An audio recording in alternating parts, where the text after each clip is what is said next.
Montpelier braces for a tight budget year as uncertainty over federal funding persists. Plus, state leaders eye general funds to buy down property taxes again, and farmers look to the legislature for help as they contend with devastating impacts of drought. All that and more ahead on Vermont This Week.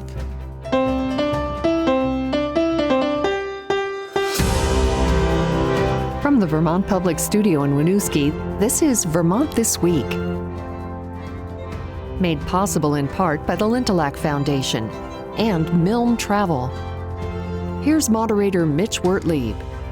Thanks everyone for joining us today. I'm Mitch Wertlieb. It's Friday, January 23rd, and today on the panel with us we have Mark Johnson from WCAX, Austyn Gaffney from VTDigger, and joining us remotely today, Peter Hirschfeld from Vermont Public. Thank you all so much for being here. And we're going to start with the big news, of course, this week that the budget address was given by Governor Phil Scott. Pete Hirschfeld, of course, you were there attending and listening to everything. And I guess the good news is that state revenue projections have been unchanged from July. No downgrade of projected revenue coming to the state of Vermont. However, a lot of uncertainty, and everyone is saying it's going to be a tight budget year. How can those two things be the same at once? You know, Mitch, actually, there technically was a downgrade, and administration officials say that's notable. It wasn't a statistically significant downgrade, but the general fund is forecast to get $9 million less in revenue in fiscal year 27 than the previous estimate. And administration officials say that's the first time since 2017 that Vermont has seen a downgrade. And it sort of signals for a lot of people the potential that Vermont might encounter economic headwinds after this period of historic revenue growth that it's enjoyed over the past half decade or so.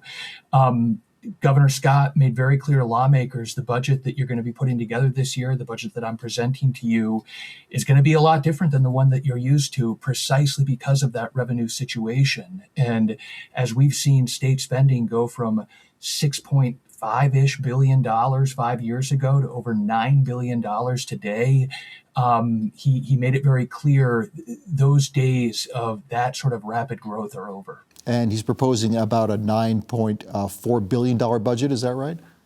Yeah, that's right. And that's about a 3% spending increase over this year's $9.1 billion budget. Does not have the laundry list of one-time initiatives using one-time money that we've seen in previous years. And the decisions that lawmakers have about what they're going to spend money on, and more importantly, in some cases, what they're not going to be able to spend money on, are going to be a lot more difficult this year. Mark Johnson, what did you think about the sort of the tenor of the speech, what the governor was saying? Any surprises there for you? Well, a couple of surprises. I mean, that number that Pete just cited is just incredible. I mean, the growth in the state budget just in the past 5 years, you know, I was thinking, wow, you know, $9 billion. And I think what's really significant and important about that is about a third of the money comes from the feds. And given what's going on down in Washington these days with cutbacks being made down there, and I think another huge factor is that we don't have Pat Leahy anymore sitting down in Washington as the chair of the Appropriations Committee. You know, in these kind of situations in the past, he was able to get these earmarks or bills passed, you know, slide $1 million here, a couple of million there. And, you know, Vermont doesn't have him sitting down there anymore. So I really think, you know, I watched the speech and I thought, wow, what a challenge here. You know, you've got a governor who, you know, nobody wants to see taxes raised. And, you know, times are tight for everybody. We've got this, you know, huge healthcare crisis going on with an awful lot of people losing their health insurance. You know, people are really struggling out there. And at the same time, there are all these demands out there. And the inflation numbers in the past 5 years have been 20 to 25%. So even without doing anything else, the cost of goods and services has just gone up. So, you know, and the other thing that struck me is that I heard a lot of people after the speech, you know, Senator Philip Baruth came up with this idea of trying to cap education spending. But, you know, there was a lot of, well, that's not really what we want to hear. This is Band-Aids. And I thought to myself, well, you know, you got to try something, you know, particularly on this education proposal.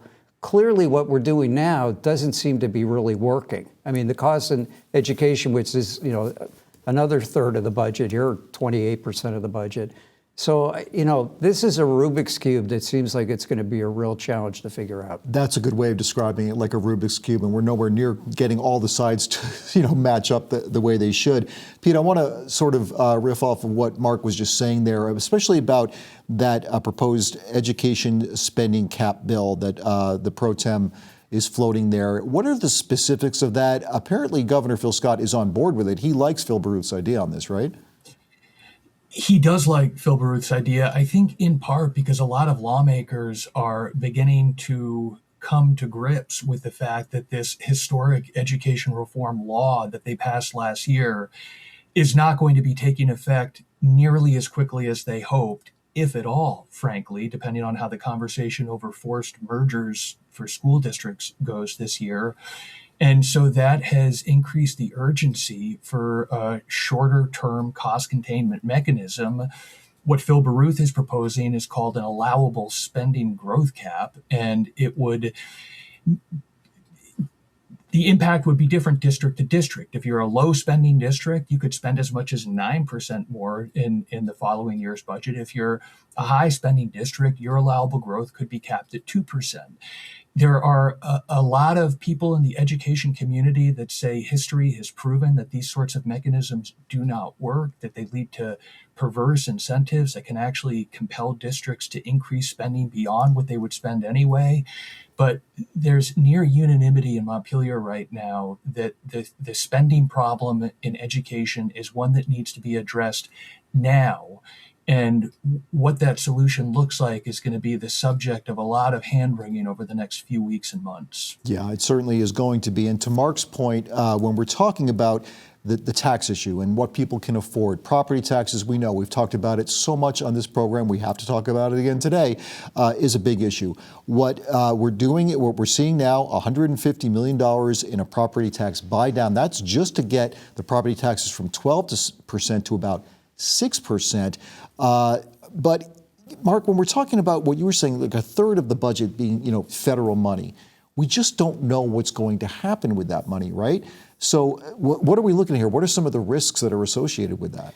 Well, you don't know on any given day what's going to happen. So in the past, at least, when the feds made cutbacks, you could plan on them. But, really, you could wake up tomorrow morning and Congress and the president could decide they're going to flatline X, Y, or Z.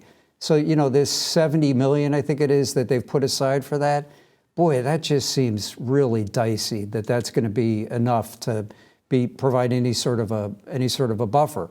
These could be anything from, school lunch programs, SNAP benefits. The list kind of just goes on and on.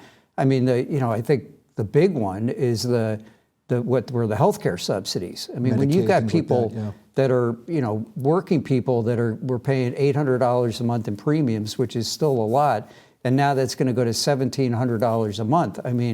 That's just breathtaking. And there doesn't seem to be any further discussion about changing that. So, the federal government is just this wild card in all of this that is completely undependable. $70 million, Pete, that Mark Johnson was just mentioning there, that's been set aside for the loss of potential federal funding, right? But here's what I'm wondering about. We're already spending the $115 million this year to buy down the property tax burden. That happened last year as well, millions of dollars to buy down that again. Eventually, this money's going to run out, right? Where is that $70 million coming from? Is there money beyond that? What do we know about that? So there is no money beyond that $70 million as of right now. There are other reserve funds that the legislature could theoretically dip into, but those are sort of break glass in case of emergency reserves.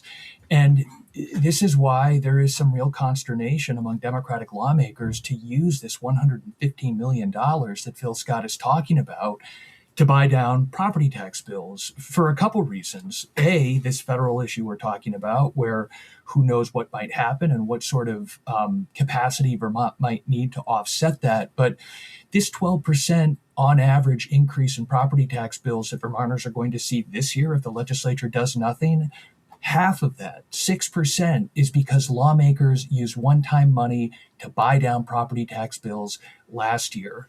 If they do that again, if they do what the governor is proposing, then what you're looking at during next year's property taxes is a built-in 12% increase, because that one-time money will not be there anymore to buy down those rates. And so, lawmakers are contending with the urgency of this immediate problem and understanding that if they act in the only obvious way that they have, they stand to make things a whole lot worse in the future. Yeah, it's really just pushing the problem further and further down the road every year. Pete, I was wondering why the governor put that proposal out now as opposed to waiting a little bit and trying to, turn up the heat on his education reform proposal. It's fascinating to me too, Mark. You would think that one possible strategy politically would be let Vermonters feel the full force of these property tax increases, assume that they're going to blame the Democratic legislature for it, and voila, maybe you've got a Republican majority in the Senate next year and a far slimmer majority in the House, right? I think what is also true is that there are more and more Vermonters who are getting to a point where they literally cannot afford to pay their property taxes, right? And a concern that you're going to start to see delinquencies. And I think there's a sense that the financial cost to taxpayers is just so far beyond what many of them can afford that you sort of have to do this. Yeah, and if you did what you're talking about in the political situation, Pete, let's say that blame did go towards the Democratic lawmakers in that sort of worst case 12% property tax scenario, eventually the Republican Party would have to come up with a solution, right? I mean, voters are not going to be able to just say, okay, that you've got to come up with a solution one way or the other. Yeah, and as it turns out, achieving or ensuring short-term reduction in the rise of growth in education spending, it's hard to do it in ways that don't become draconian for certain school districts in the system that we have right now. And there's real fears that a arbitrary mandatory cap on spending is going to do things to districts that they might not be able to recover from. Simultaneously, they've got to do something about the cost of education. So their choices are really limited. Yeah. All right. The governor drilled down on some other topics as well. Austyn Gaffney, one of the things he was talking about was pushing back against the Global Warming Solutions Act. And he actually brought up something that we haven't heard about in a while, sort of pushing the idea of nuclear energy again, right? Yeah, so he touched on energy affordability also in his budget address, which has been an issue in Vermont for a while. Vermont has one of the nation's highest energy burdens in the country, which means a lot of people spend a lot of their income on electricity. So what he is proposing is actually a bill that would change what is called the renewable energy standard to a clean energy standard. So instead of forcing the state to meet a requirement of 100% renewable energy by 2030 or 2035, depending on what utility you are, the clean energy standard would include zero emissions types of energy, which would include nuclear. Yeah. So one of those things about emissions that brings up the transportation fund as well, Pete, right? And we're looking at a bit of a shortfall there. That's another concern, yes? A real concern, and one that lawmakers have been worried about for years, but feel like the time is coming when they're going to have to reckon with. There's a $33 million deficit in next year's transportation fund. Phil Scott is proposing resolving that by redirecting $10 million in purchase and use revenue that currently goes from the transportation fund to the education fund. Of course, that means you're taking it from the education fund, which only adds to the property tax pressure that we just spent so much time talking about. The rest of that deficit will be resolved with internal savings at the Agency of Transportation that involve the elimination of 31 jobs there, 19 of which are currently filled. So those are people that would be losing the jobs that they have right now. There's sort of a building chorus in the legislature that the transportation fund requires a more structural solution that involves looking at the revenue side, i.e. the gas tax, which Phil Scott made very clear he's not interested in even considering. I think there's a real chance that perhaps not this year, but maybe next year, you begin to see possibly a bipartisan coalition of people saying, look, we're not going to be able to solve this problem in our transportation fund if we don't rectify the imbalance between revenues and costs. And in order to do that, we're going to have to raise taxes. Well, there's another potential issue here, and it's one that everybody can relate to in the state of Vermont. Austyn Gaffney, you were writing about this in VTDigger, and that was last year's devastating droughts for farmers. Now, they would love to see a reserve fund created, which would bring about how much money to farmers? Again, this would be money coming, I'm assuming, from the state to help farmers out? Yeah, it's called a Farm Security Fund. They pushed it last year after 2 years of floods. They've pushed it again this year after last year's drought. Certain advocacy groups like NOFA VT will say that 20 million is the minimum that farmers would need. Other groups, the minimum. Yeah. Other groups are saying, 1 million is all that the state can afford. So this year we know that the droughts cost at least $15.9 million for farmers, according to a preliminary state survey. So that is basically equal to what both the 2023 and 2024 floods also cost the state. Would this be money that would be available for farmers annually if this went through? The idea is that it would be an annual appropriation, but whether or not that will be passed as an annual appropriation would remain to be seen. Go ahead, Mark. This is a classic case where if Senator Leahy were down there, he would be carving out money. And, when you have a federal budget as opposed to the state budget, a couple of million here, a couple of million there, and, Bob's your uncle. Yeah, you make it sound so easy, but again, you're right. You're just dealing with a much larger pool of money. Yeah. What they're talking about here in Vermont. One of the things, getting back to the governor's speech, that I was a little surprised he didn't talk about, there was no mention of tourism and this challenge that's going on with so many fewer Canadians coming down. And I thought, it might have made sense for him to acknowledge that, give a head nod to that, and maybe there's an effort somewhere there to try to boost that. Because there really, when you come down to it, are very few big sources of new revenue or additional revenue. And that seemed to be one area that was could have been touched on. Yeah, I want to talk about another area too that the governor did not talk about in the speech. But first, getting back to the drought fund here, Austyn Gaffney, there was something interesting in that proposal, which was to remove the word climate from that. Why? Yeah, there was an amendment added to this proposal recently to exchange the word climate for weather in a lot of the references within the bill. One of the state's lawyers said the reason for that was just to basically avoid controversy once this bill goes back to the Senate. I think it's one of the first signals we're having in Vermont of this kind of climate denial language. I have not been here as long as you all have to know whether or not this has been something that's happened in the past, but this is the first time I've seen that kind of language removed from a bill.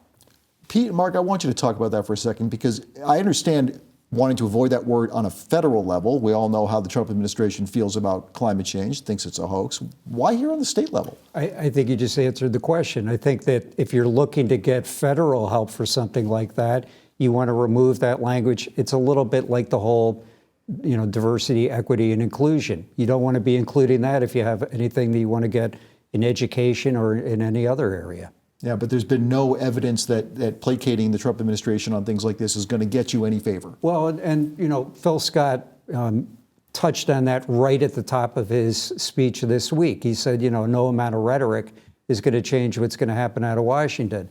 On the other hand, a little bit of rhetoric can also signal to at least people here in Vermont that you are acknowledging the problem. It may not change anything, but Phil Scott has come under fair amount of criticism. Pete, correct me if I'm wrong here, of not pushing back hard enough sometimes when the feds are doing what they're doing. So, that really stood out to me this week, right off the top of this speech, for him to say, anything we say here in Vermont isn't going to change what the feds do. And rhetoric does change things from time to time, right? We just celebrated the birthday of Martin Luther King Jr. this week. And I think it's hard to argue that his rhetoric didn't lead to material change in the course of this country. Phil Scott has resisted since the beginning of the second Trump term a more aggressive and hostile approach to things that he's seen from Washington that he acknowledges he disagrees with. And there are a lot of Vermonters. There was a press conference in the State House this week where lawmakers were just expressing confusion and exasperation that he wouldn't have used either his State of the State address or his budget address to at least mention what's going on as it relates to immigration enforcement in Vermont and the rest of the country. Obviously, he's come to the conclusion that that's not the most strategic tack to take right now. Well, what's going on in the state of Minnesota, of course, has captured national attention. There's talk of a kind of general strike there over what has happened with some of the incidents with ICE in that state. ICE is now going to the state of Maine. We don't know what's going to happen here eventually, but we do know, Austyn Gaffney, that there were some protests planned for this weekend about an ICE facility in Williston. What can you tell us about that? Yeah, so there are two ICE facilities in Williston. They're less than 2 miles from each other across Highway 2. They've been the target of anti-ICE activism since November. They're both in charge of, one is in charge of investigations with surveillance, the other hosts a national tip line for ICE. So while there has been noise demonstrations, there's been banner drops, there's been marches, not much has changed about the work that happens inside those facilities. But the town of Williston has taken basically a symbolic stand this week. The town select board on Tuesday passed a resolution that says they oppose the enforcement and surveillance actions of ICE. That is the first town that we know of in the state of Vermont to have passed such a resolution, but that resolution is now being passed amongst towns. So we'll see if it gets picked up anywhere else. And they did that knowing that it's symbolic. They know that there's no actual real teeth there. But, maybe to Pete's point and to Mark's point, that rhetoric maybe matters, at least to town officials in Williston. Yeah, exactly. There is no teeth, as you said, to this kind of resolution, but I think it is addressing sort of the activism and the frustration that a lot of Vermonters have had with actions by ICE, both on a national level and with their presence in the state. I think it will be really interesting to watch what happens with, I think it's called Operation Catch and Release in Maine, and see how some of those impacts could trickle down here to Vermont. So I think it remains to be seen what kind of actions the state takes, but I think these kind of more local, symbolic actions really mean a lot to the people in the town, even if there's no change that springs from it. And go ahead, Mark. Pete mentioned Martin Luther King, and I know we're going to talk about Bernie Sanders in a moment. And all I could think of when you talk about, does rhetoric matter? I think Bernie Sanders would argue quite strongly that rhetoric matters. Him talking about the wealth gap, the inequality in this country, the complete corruption of the electoral system, losing Citizens United and how campaigns are funded. The disastrous state of the for-profit healthcare industry in this country. I think he would argue quite strenuously that, rhetoric matters a heck of a lot. Yeah, and we're going to be seeing a lot of these issues, come to the fore sooner rather than later. The ICE facilities in Williston, Austyn, very, very quickly, these are data gathering facilities. What are they doing there? What are people protesting about? Yeah, largely, as we understand it, they are data gathering facilities. So there is one on Industrial Avenue in the White Cat Business Park. As far as we understand, that is, again, investigating online surveillance, so looking at open source information, and now I think digging more into social media. In October, there was a work order for that facility, hiring about a dozen more people. So it's been there for a while, and what we know is that it is expanding. The other facility on Harvest Lane, again, functions as basically a national tip line while doing other actions. And again, it has been there before the second Trump administration came into office. And Pete Hirschfeld, to your point that you were making before, were there sort of rumblings that you were hearing after the governor's speech about him not mentioning ICE enforcement, about him not mentioning some of the things that are happening nationally? Yeah, certainly. There are people in the State House and around Vermont that are looking for him to make a more forceful stand against the administration, much like he did, we should know, during the first Trump administration, right? I mean, Phil Scott was somebody who was calling on the president to resign at one point or to have Congress remove him. So there are a lot of lawmakers and Vermonters who wish they were hearing more of that tone from him now. Yeah, and I'm just wondering if the reason he's not doing that is, again, thinking that some of that federal money is going to be needed, so we have to sort of make sure we're not pressing the wrong buttons in that way. But Mark, as you were saying, that has not proven to be any kind of a salve at this point. Well, I mean, I understand the logic of what he's saying too, which is you keep yourself off the radar. I mean, the louder you are, the harsher the penalty seems to be. Yeah, but we're going to have to be, we're going to have a lot of these problems again coming to the fore in the next few months. So we'll see what happens there. Mark, you were mentioning Bernie Sanders, and I know that on your podcast 802 News, you recently spoke with Dan Chazen, who wrote a new book about Bernie. It's called Bernie in Burlington. Is that right? Bernie for Burlington. Bernie for Burlington, yep, which was the first slogan that he had when he won the mayoral race in 1981. This is a really fascinating book. It's part memoir of Dan, who grew up in Burlington. He was 9 years old when Bernie was first elected in 1981. But it really, I think, is the most comprehensive book that traces Bernie's, initial arrival in Vermont, 1964, and then again in 1968. Dan was able to get interviews with some people. It was just incredible. He spent an awful lot of time with Bernie's older brother, Larry. Some real insiders in Burlington that really none of us have talked to at the kind of depth that he has. And I think, he's a poet, but he may have gotten more out of these sources than a journalist showing up and saying, "Hi, I'm from the Washington Post." Check it out on the 802 News podcast. I want to thank our panel so much today. We had Mark Johnson with us from WCAX and Pete Hirschfeld remotely from Montpelier, from Vermont Public, and Austyn Gaffney with VTDigger. I'm Mitch Wertlieb. Go Patriots. I think they're going to win by 3 this weekend, and I hope you'll join us again next week for Vermont This Week.